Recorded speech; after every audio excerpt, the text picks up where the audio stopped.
அமைச்சரோட பங்கேற்றிருக்காங்க, முதல் முறையா பங்கேற்றிருக்காங்க. எப்படி பாக்குறீங்க? அதாவது அந்த தனித்தனிப்பட்ட கட்சி அது அவர்களுடைய விருப்பம், அவர்களுடைய விருப்பப்படி சேர்ந்து இருக்கின்றார்கள். அது அவர்களுடைய தலைவர்கள் என்ன முடிவெடுக்கிறார்களோ அதுபடி நடப்பார்கள். அதை பற்றி நாம் கருத்து சொல்வதற்கான சாதாரண மனிதன் தான்.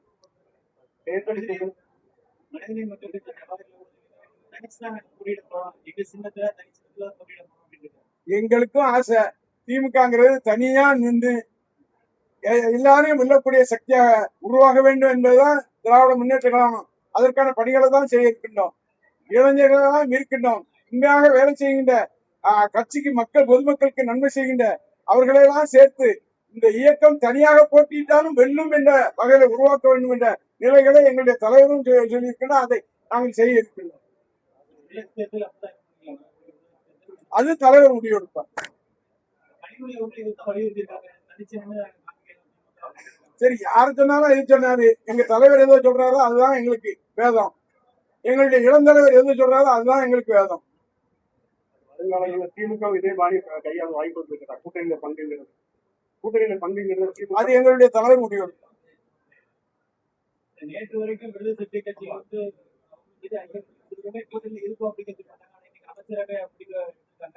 அவர்களுடைய கட்சி அவர்கள் முடிவெடுக்கிறாங்க. அதை நம்ம என்ன கேட்கறதுக்கு இருக்கு?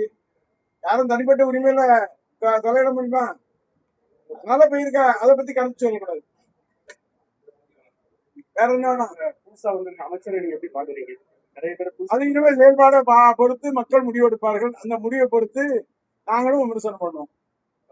இரண்டு பட்டியல அமைச்சர்களை வந்து கல்வித்துறையில போட்டிருக்காங்க. அது மட்டும் இல்லாம அறநிலைத்துறையில வந்து பார்ப்பன சமுதாயத்தை போட்டு நிறைய முன்வைக்கிறாங்க. என்ன ஜாதிங்கிறதே இல்லை, என்ன மதங்கிறது இல்லை.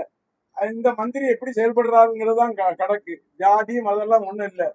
சில பேர் ஜாதி மதம் அதை வச்சு அரசியல் பண்ணியிருப்பாங்க. அது இல்லை. திராவிட முன்னேற்ற கழகம் என்பது மதம் சார்பற்ற இயக்கம் மட்டுமல்ல, எல்லா மதமும், அது தாழ்த்தப்பட்ட மதமாக இருந்தாலும் சரி, நாடாரா இருந்தாலும் சரி, பிள்ளைமாரா இருந்தாலும் சரி, தேவரா இருந்தாலும் சரி, எல்லாரும் ஒன்னாதான் அரவணைத்து செல்லாம். அது போல மதத்தான் அப்படிதான். அதனால அதை பற்றி ஒண்ணு வேற என்ன கேளுங்க கொஞ்சம். அதாவது இந்த வாக்குறுதியில வந்து திருச்செந்தூர் தொகுதியை வந்து மீண்டும் தொகுதியாக்குறது வந்து உறுதியான நடவடிக்கை கிடைக்க சபதம். எல்லா விதத்திலும் அதை பெறுவதற்காக சட்டமன்ற உறுப்பினர் என்ற முறையில போராடியாவது அதை பெற்றுத் தருவதற்கான நடவடிக்கைகளை இந்த சட்டமன்ற உறுப்பினர் அனிதா ராதாகிருஷ்ணன் திருச்செந்தூர் தொகுதிக்காக முழுவதுமாக பாடுபடுவார். எதிர்கட்சி ஆன பிறகு வந்து செயல்பாடுகள் வந்து உங்களுக்கு தனிப்பட்ட முறையில் அதிவேகமாக இருக்கு. மக்கள் அதை வந்து கேட்காங்க. எப்பவுமே திமுக அப்படிதான். எதிர்கட்சியில வந்து களம் ஸ்பீடா இருப்பாங்க. ஆளுங்கட்சியினருக்கு அமைதியா போனோம். ஏன்னா மக்கள் வந்து எங்களுடைய கழகத்தின் பொருளாதார எம்ஜிஆர் அவர்களுக்கு பதவி வரும்போது பணி வர வேண்டும், துணி வர வேண்டும் சொல்லியிருக்காங்க. அது மாதிரி கழகத்துல இன்னைக்கு இருக்கும். தலைவர் வந்து இந்த மாதிரியான கட்சியில வந்து கரெக்டா இல்லாத வேலைக்கு ஏதாவது இவங்க எல்லாம் இது பண்றதுக்கு மாற்று வகையெல்லாம் செய்யப்படுறேன்னு சொல்றாங்க. அது தலைவர் முடிவெடுப்பார். நம்மளுடைய மாவட்டத்துல எப்படி இருக்கு? தலைவர் தான் முடிவெடுப்பார். இது தலைவர் முடிவெடுப்பார்.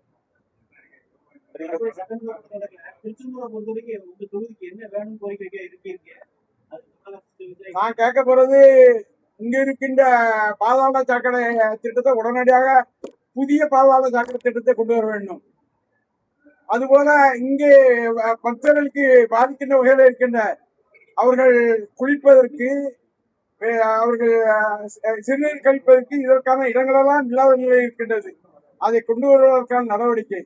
அதுபோல கார் பார்க்கிங் இங்க ஏற்கனவே பார்த்து வச்சிருக்கோம். நாங்க 1000 ஏக்கர் பார்த்து வச்சிருக்கு. அந்த கார் பார்க்கிங்க கரெக்டா நடைமுறைப்படுத்தி அங்கிருந்து கோயிலுக்கு போற இதை நடவடிக்கை எடுக்கணும். காயப்பட்டினத்துல மழை வந்தா எல்லா வேலையும் முடிஞ்சிட்டு, மழை வந்தா மழை தண்ணி தேங்கி இருக்கு. அந்த வடிகால அமைப்பதற்கான நடவடிக்கை எடுக்க வேண்டும் என்ற கடுமையா வலியுறுத்துவோம். அதுபோல இன்றைக்கு உணவுடி பகுதியில் இருக்கின்ற பகுதியில இன்னைக்கு தாமிரபரணி ஆற்றினுடைய கடைசியில தண்ணி நிறைய வேஸ்ட் ஆகுது. அந்த தண்ணீரெல்லாம் எல்லா வழியிலும் இந்த பாதிக்கப்பட்டிருக்கின்ற உடங்குடி, சாத்தாங்குடி இந்த பகுதிகளெல்லாம் பாதுகாக்கின்ற நடவடிக்கை எடுப்பதற்காக திட்டங்கள் இருக்கின்றது. அந்த திட்டங்களை எல்லாம் சட்டமன்றத்தில் இதை செய்ய வேண்டும் என்று வலியுறுத்துவோம்.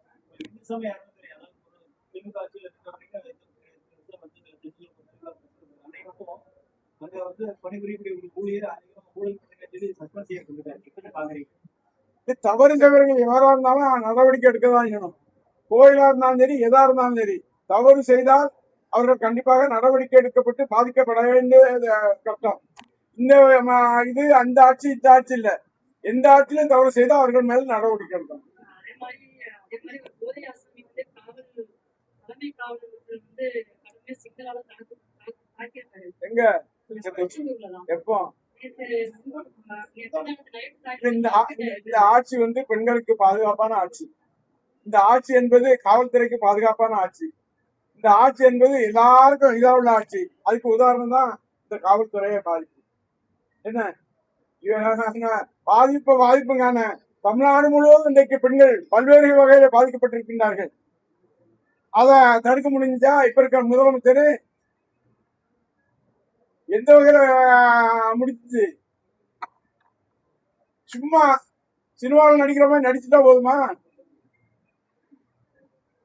நடைமுறைப்படுத்த வேண்டாமா?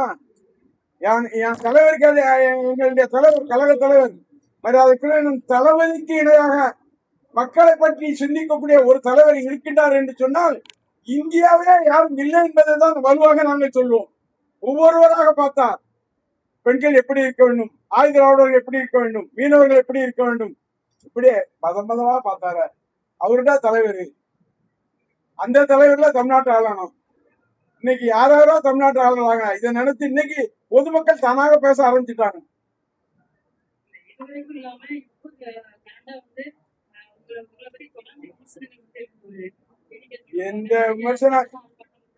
எந்த விமர்சனங்களும் தாங்கக்கூடிய தைரியத்தை எனக்கு தலைவர் தந்திருக்காரு. எங்களுடைய கழக தலைவர் அண்ணன் ஸ்டாலின் அவர்கள் தந்திருக்காரு. அதுபோல இளம் தலைவராக இருக்கின்ற எங்களுடைய இனிய தலைவர் உதயநிதி ஸ்டாலின் அவர்கள் தந்திருக்கின்றார்கள். எனக்கு வயசு 76, 74 தானா? 74 கூட சொல்லிட்டேன். 74 இருக்கின்ற கால வரையும் தைரியமா எதையும் மனசுல பட்டதா எடுத்து சொல்லக்கூடிய வகையில இருப்போம். அதுவும் இயக்கத்திற்கு எந்த வகையிலும் கேடு இல்லாத வகையில் இந்த இயக்கம் வளர வேண்டும் என்பதற்காக எந்த குரலையும் கொடுப்பேன். எவர் தடுத்தாலும் நிறுத்த மாட்டேன். ஒண்ணு தடுத்து நிறுத்தணும்னா எங்க தலைவர் நிறுத்தணும், இல்லைன்னா இளம் தலைவர் நிறுத்தணும். வேற யாருக்கும் அடி பண்ண மாட்டேன். நன்றி, வணக்கம்.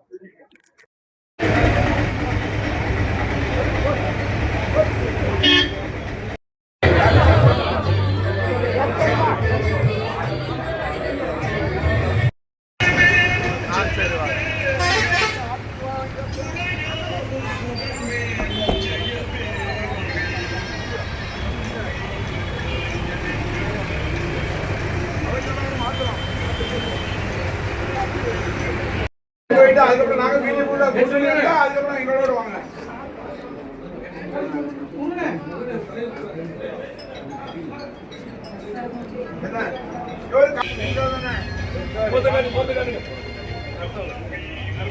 ஓகேவா? பாருங்க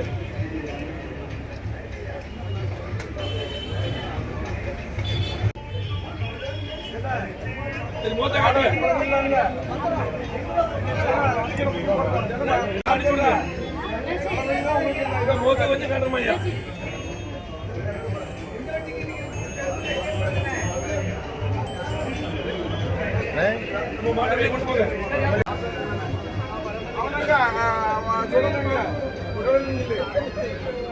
நல்ல